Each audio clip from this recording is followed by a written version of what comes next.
بسم اللہ الرحمن الرحیم۔ آج میں آپ سب طلباء کرام کو رزق میں برکت کا مضبوط ترین وظیفہ اور ذریعہ بتاتا ہوں۔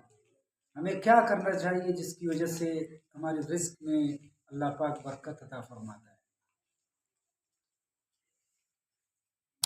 ایک کتاب ہے جس کا نام رائے علم، اس کے صفحہ نمبر 92 پر ہے کہ روزی کی برکت کا قوی، یعنی کہ روزی میں برکت کا مضبوط ترین ذریعہ یہ ہے کہ انسان نماز کو خشوع خضوع، یعنی اس کے تمام واجبات، سنتیں اور آداب کو پوری طرح رعایت اور خیالداری کے ساتھ ادا کرے۔